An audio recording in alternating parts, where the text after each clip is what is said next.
What's up, everyone? DKRACK here.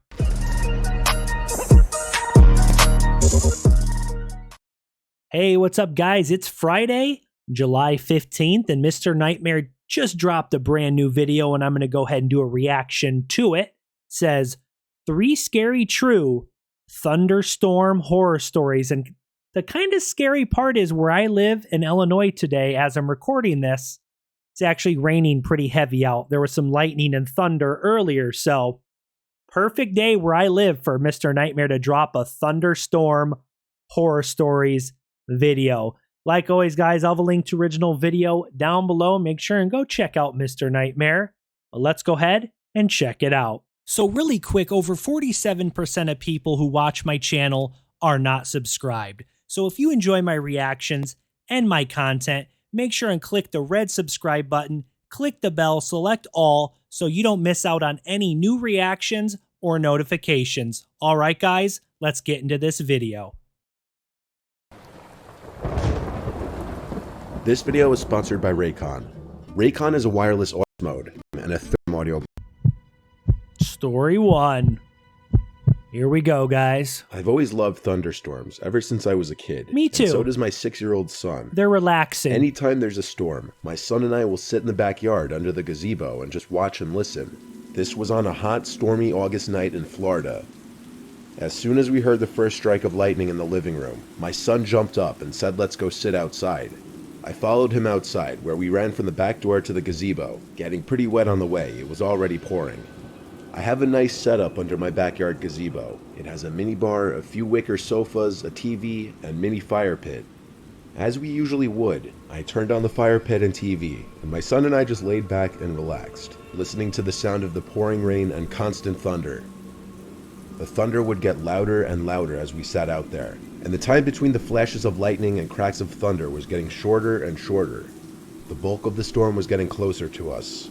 The lightning was getting so bright and frequent that it was genuinely starting to light up the entire backyard anytime it flashed. Dang, that's some serious lightning. And my backyard is big, with woods covering 2 edges of it.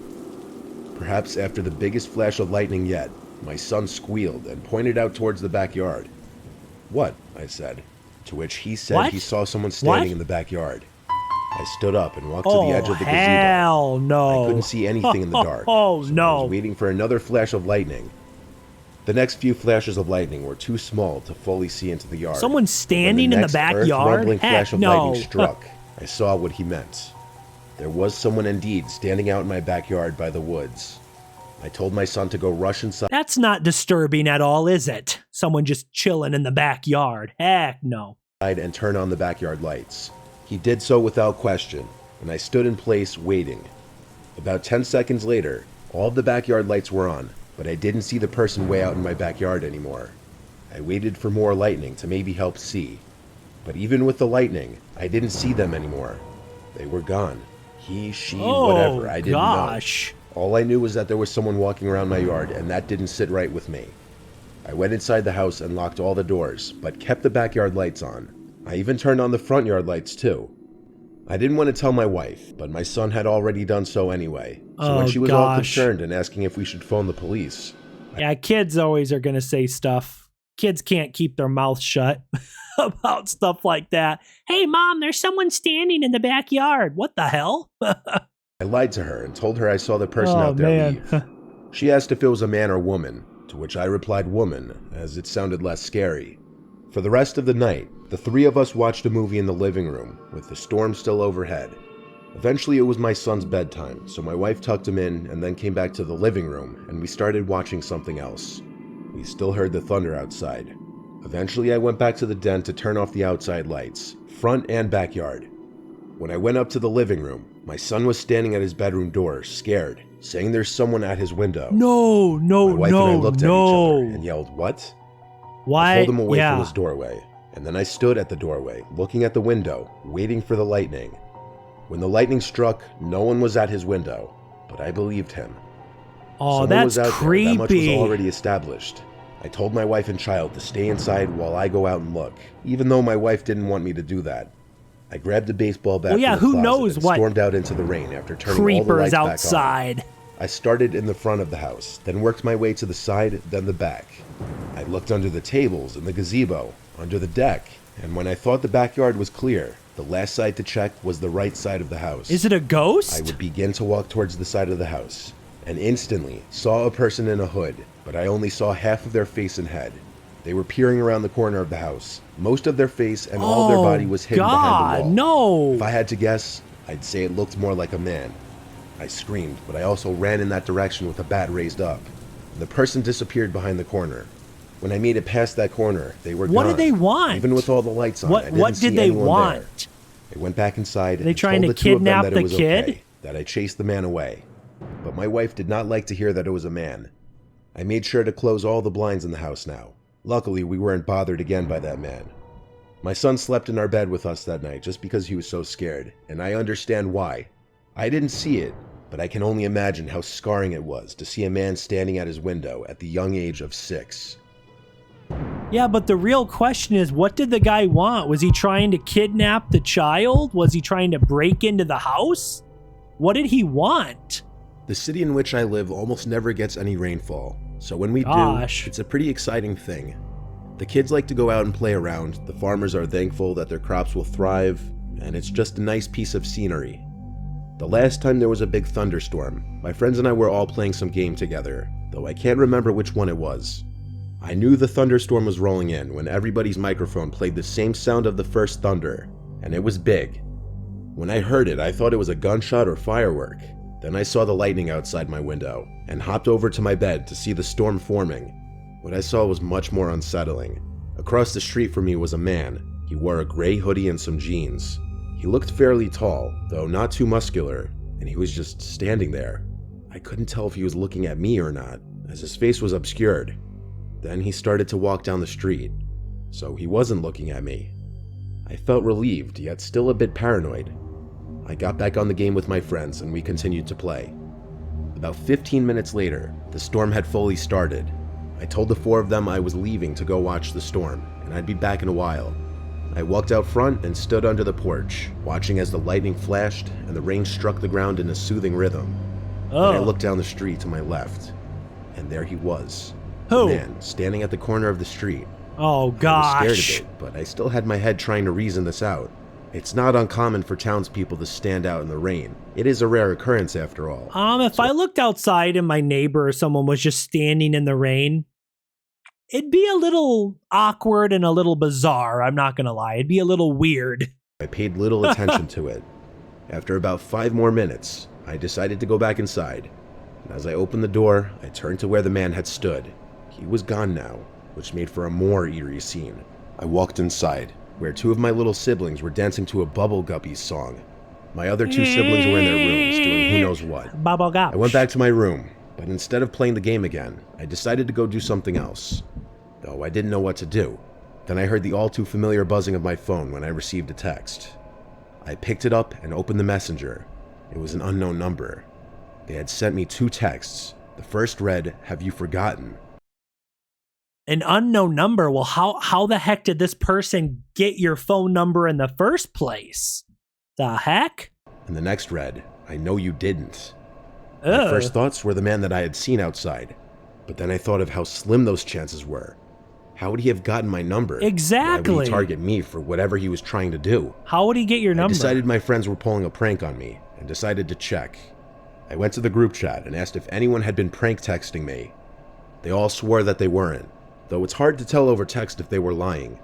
I decided to believe them and went to watch TV. Some time had passed, how long exactly I don't remember, when there came a ring at the door. It was way too late for visitors, so who could this be? Maybe the postal service? I checked the time on my phone. No, it would be 12:19. Too late for that. Definitely too late for visitors. Yeah, too late for that. I peered through my blinds in an effort to see who it was, but I couldn't. The rain was coming down so hard it was like a blanket of mist was everywhere. It's that freaking creeper one of the gunshot guy. thunder sounded. My head slammed into the window, making a thud sound. There was movement by the door. It was a person running off. I could only assume it was the man from earlier. No, I knew it was the man from earlier. He's just hanging out by your window or your door? Not all add up? I wanted to call the cops, but I had no proof the man had been there. He just left without a trace. Wow. I decided to try and sleep and got about 3 hours worth. when a gunshot thunder woke me up. I shot up, then froze. And I relaxed a little when another loud bang sounded. But this one wasn't thunder. This one came from my window. If you think about it, during a thunderstorm would be a perfect time to try to break into someone's house. Sounds terrible, but it'd be good because the rain and the thunder and lightning would create a lot of noise. And people probably wouldn't hear you breaking into the house if there's thunder and crap.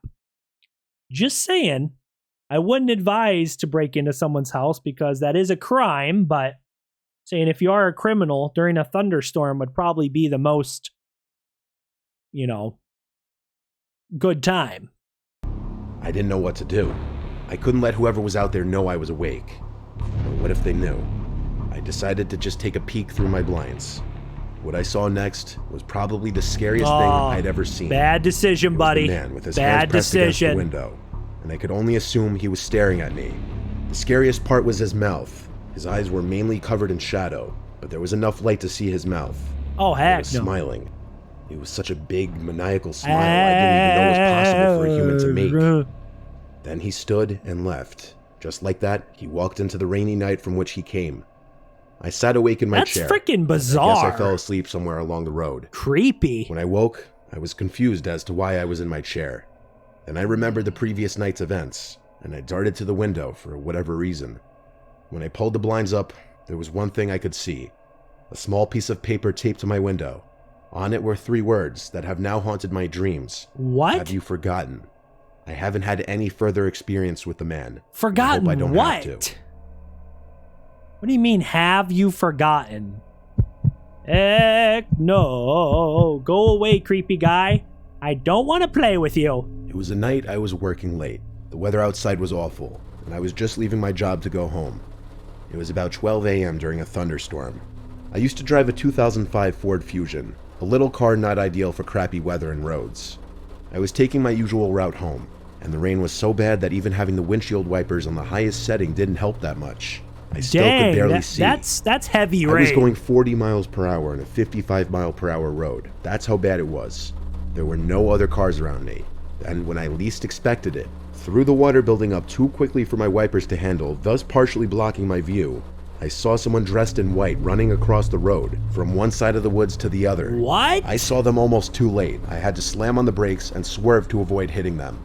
I swerved and lost control onto the grass before crashing head-on into a tree.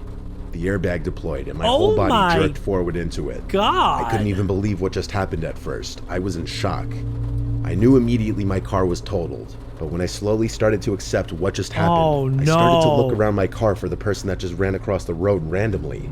That's it was creepy. In the middle of a quiet highway with no buildings nearby for miles and no cars to be seen. There should have been no one walking around here, especially in this weather this late. At midnight? It was a work night and extremely late, so I was nervous nobody would pick up.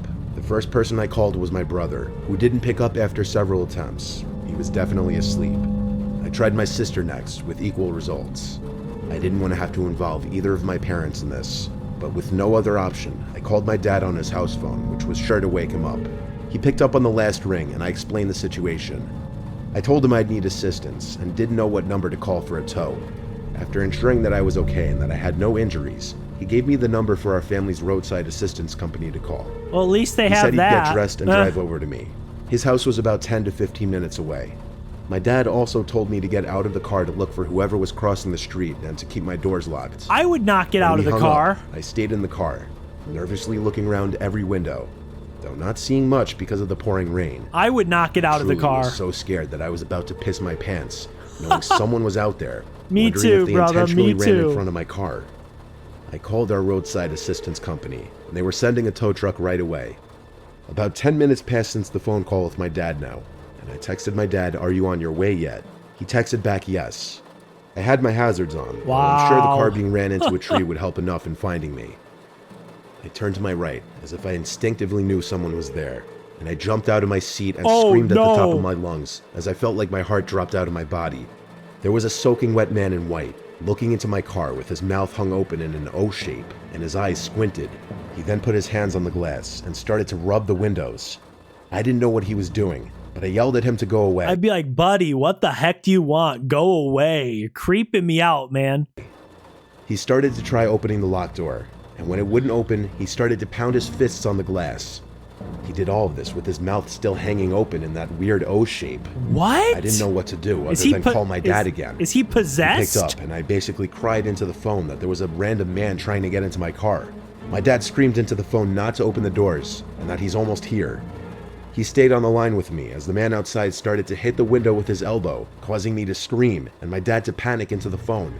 Surprisingly, the glass didn't shatter, and as if my prayers were answered, I saw headlights approaching from down the road. Oh man, he's lucky this creepy dude didn't like pick up a rock or something. I mean, if they're on a road, he could probably find a rock. If he was smart, he would have picked up a rock and hit the window with a rock, but thank goodness he didn't break through the window and get to him.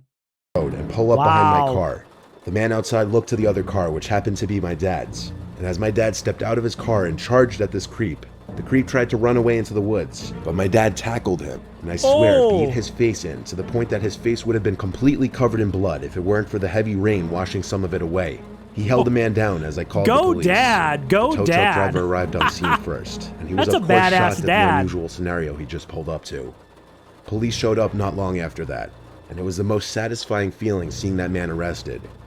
Not only was he charged criminally, thank God. but we pressed charges for the damages to my car. His name is Marcus Green. I never showed up to court. My father and our lawyer did. I didn't want to see that man ever again. The disturbing face he was making, along with seeing him striking my car to break in, is something that will stay with me for a long time.